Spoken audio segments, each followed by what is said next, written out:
Hey guys, what's up? Change of plans for today. We were supposed to be going to the Pines for the fat bike demo day, but it got canceled due to weather. It's been raining, windy, and basically there's no snow anymore. It's just ice, and with all the rain, it's probably just a bunch of mud, and it's supposed to be high winds. So anyways, it's been canceled. So what I thought I'd do today is do a review of all my camera gear and stuff I use for YouTube. It was mentioned in one of the comments there, somebody, we were talking about camera gear and stuff, and they mentioned, maybe a good idea to do in the winter would be a video on all the stuff I use. So I thought I'd do that. I'd go through what I've used in the past, what I'm using now, and sort of things that have worked and maybe not worked. So let's take a look here. So I guess basically when I first started the channel, it was pretty basic. I really wasn't really planning on this being a thing. So I was just using an old Hero 4 Silver GoPro, which I don't actually have anymore. I ended up selling that, but basically it's very similar to the Hero 4 Black that I have right there, and it worked. I was using that basically just with there's the original GoPro chesty mount, which I'm sure you're all aware of. I was just using the Hero 4 Silver on the regular GoPro chesty mount. And some of my first videos, that's all I did.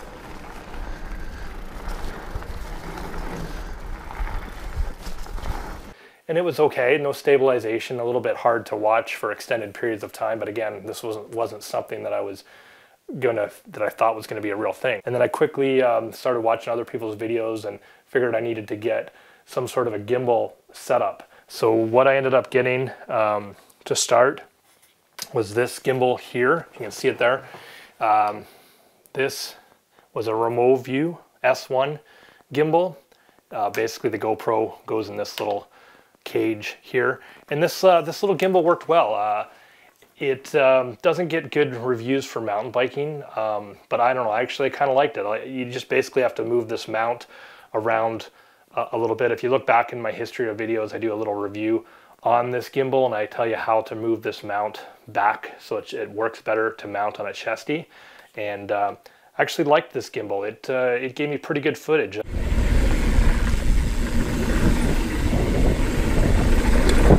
couple things I didn't like about it was how far it sticks out from your body. Like when you're wearing that gimbal sticks out a fair distance in front of you. And I had a couple issues with the camera. I had the GoPro Hero 4 mounted in here with it hitting the bars or hitting the stem if I came up short doing a climb or something and I had to kind of bail or do a little mini bail. No, the other way though. Oh, you monster! Oh, I hit the camera a lot on the front of the bars, and that actually ended up scratching the lens on one of my Hero 4 Blacks. And that kind of brings up another point that I was going to mention about the Hero 4 Black that I don't love about it. Basically that lens, if you can see it right there, that lens is, there's nothing protecting that lens. And so that lens hit the bars one time and I ended up with a pretty nasty scratch on the lens. I tried to clean it or buff it out, didn't really work too well. Even looked at maybe possibly replacing the lens, and that just seemed a little bit more involved than I was willing to go. So that's one thing, or one of the things I don't particularly love about the Hero 4 is that, and that it's not weatherproof. So I would, I think I have it here somewhere. I have, one second here. This is just my case full of GoPro goodies. I have in here somewhere. Maybe it's not in there, hold on. Here it is. So yeah, basically what I tried doing is I'd put this cover, this would be a lens cover, over top of the lens on the Hero 4. And that worked for protecting the lens, but I didn't particularly love the footage that I got out of the Hero 4 with that. It was kind of a little bit ghosty or a little bit faded looking.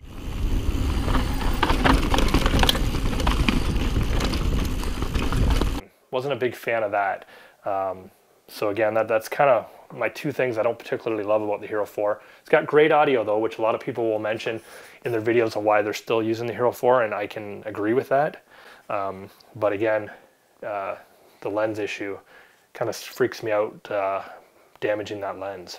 Or going back to the Remoview, Again, I love this gimbal and I actually used it for a long time. Kept reading about people using the Evo SS gimbal, so I kind of felt like I was missing out on something, like it was supposed to be way better. So I ended up buying one, the Evo SS gimbal right here, and using that with the Hero 4 Black, and it worked well. Actually ended up having to return one because it wouldn't work at all. It just wouldn't keep stabilization. It died on me out on a trail ride. I think if you guys look back at my Kelso ride. What was wrong with this thing?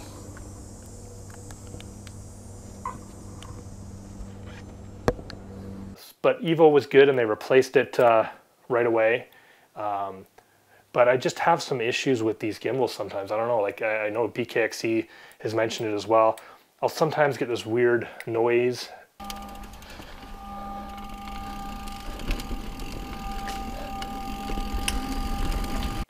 That resonates through it, that the Hero 4 picks up, and it makes the footage sound really bad.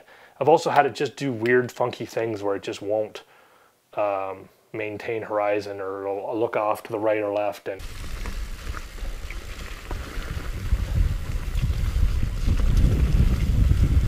maybe I hit a button, I'm not sure, but then it would work again fine. It was just not very reliable, and that kind of freaks me out when I'm, you know, counting on this to get footage for me, and you know, you look down and it's pointed somewhere else and you've just ruined the whole trail ride you just rode because it didn't record right. The Hero 7 got announced with the hyper smooth and the improved audio. Maybe not, it's still as good as the Hero 4, but improved audio. I jumped at that. I got the Hero 7 here. I mean, I've been loving the look of the footage. I love that the lens is protected. I don't have to worry about using a lens protector anymore.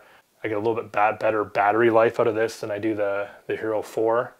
The only issue, again, is mounting it. Because of the way the audio works on the Hero 7, this was the same with the Hero 6 and Hero 5.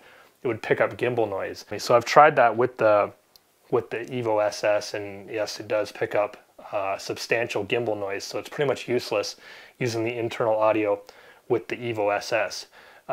So I think it was Mick Trailrider.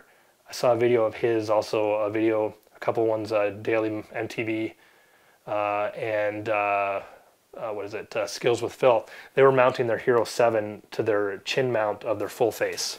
So set up here on my full face helmet here, and basically I can mount my Hero 4, or I can mount the Hero 7 onto the front of my full face helmet.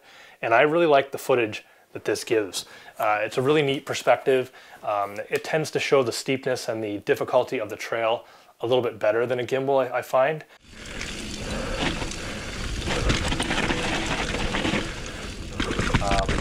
I mean, the disadvantage, you gotta wear a full face helmet. I mean, it's great in parks and riding like that.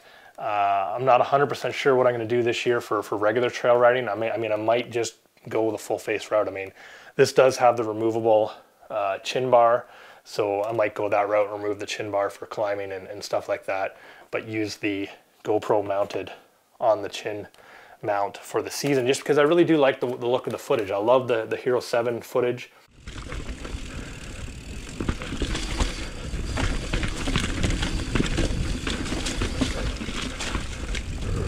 But it really looks good on the chin mount. Now, some people have tried, and I've tried it as well, is using the Hero 7 on just the chesty. And it works for smoothing out the footage. Like it does, the hyper smooth does work well. Just, I find it's all, you know, you always have it in the same basic horizon setting. So if you're going downhill sometimes, and if you don't have this at the right angle, you're just getting a lot of top tube and handlebars.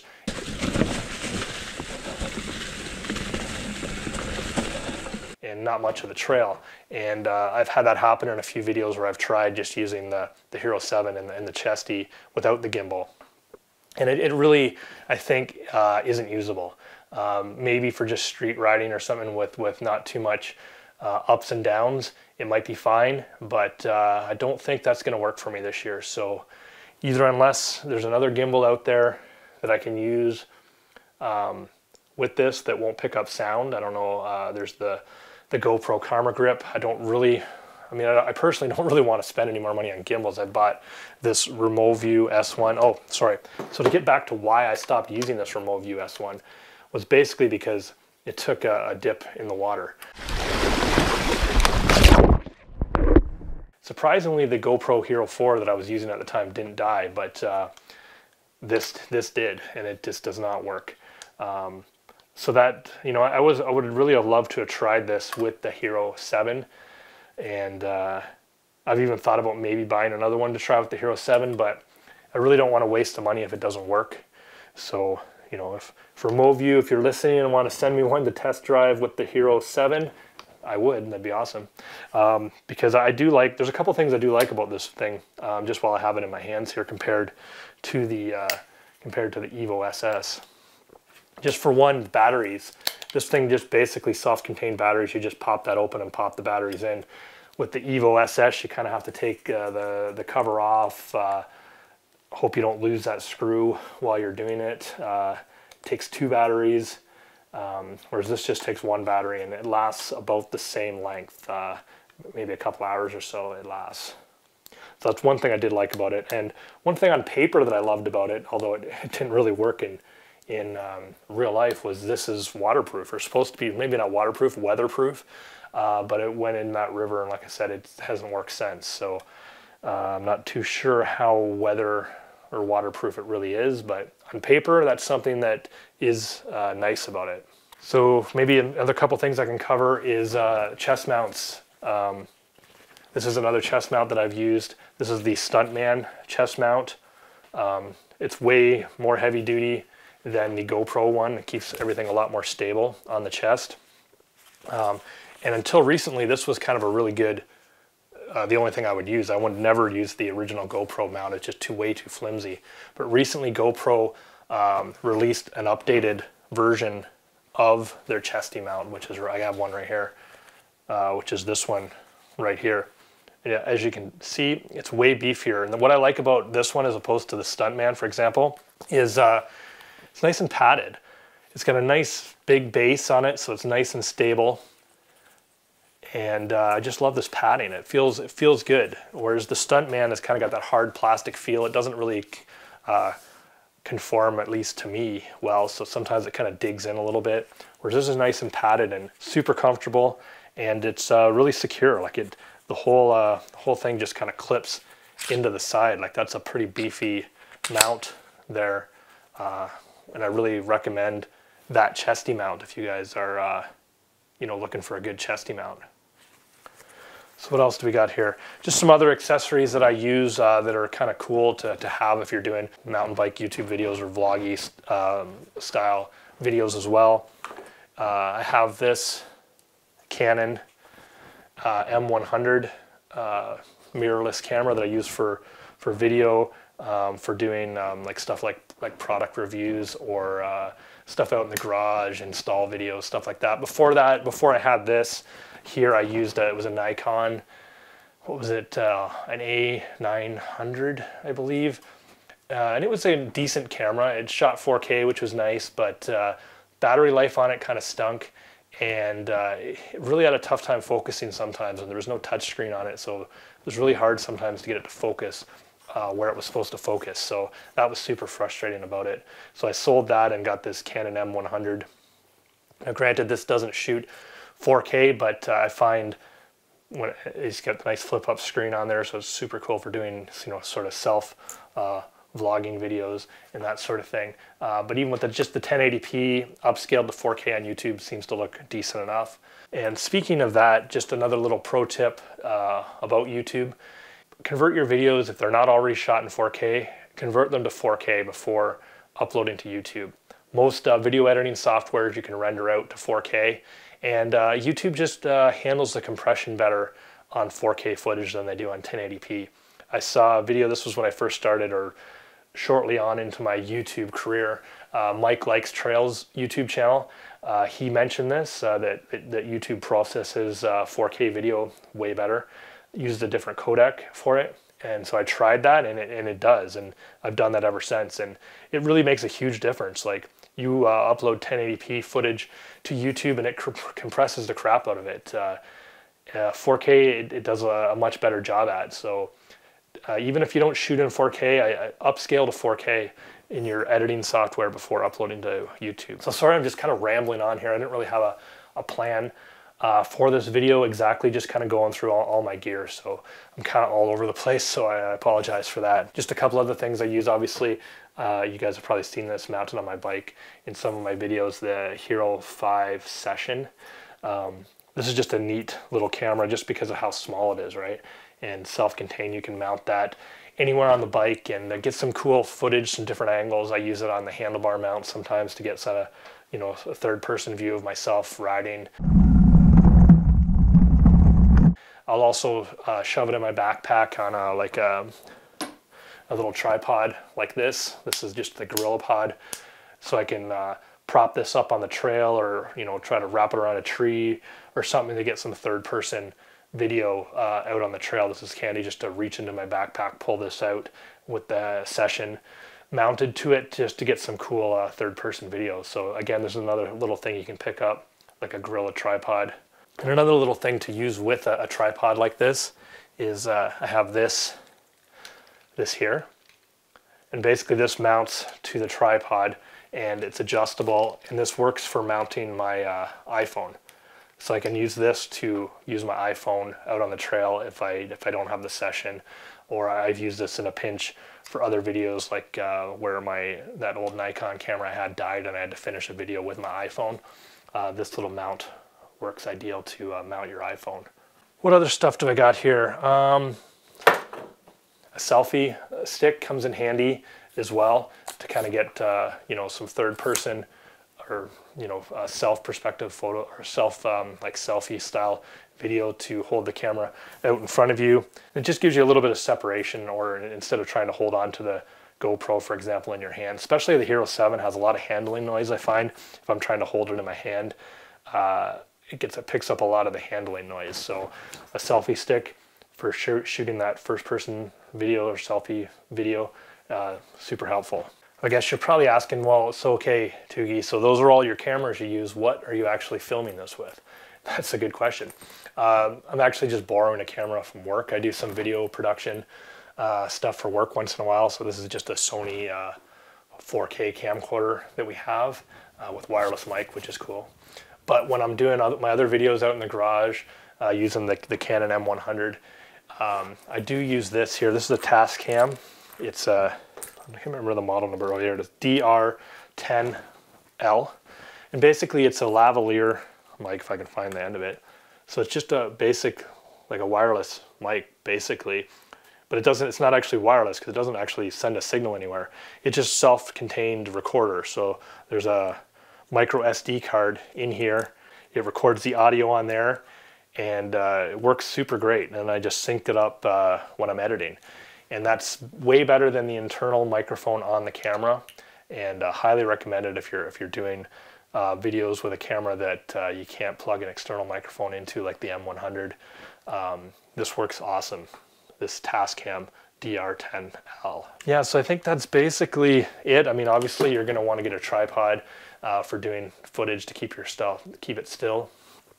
And yeah, that's pretty much, I think, everything I use, or everything I have used in the past. So comment below, what have you guys experimented with, or any ideas or things I might want to check out in the future? I'd love to hear that. And again, everybody, thanks for subscribing to the channel. I really appreciate all the support. Thank you to my couple Patreons. I set up a Patreon page. Thank you guys for supporting the channel and doing that. It means the world to me. The little campaign for my Patreon is, I always say, keep your feet on the pedals. Well, Patreon is keeping my feet on the pedals. This stuff is obviously expensive with all the gear, let alone the bikes and all the stuff for that, and traveling. And yeah, so again, super appreciate you guys' support, and hope to see you around on the trails this year sometime. And as always, keep your feet on the pedals.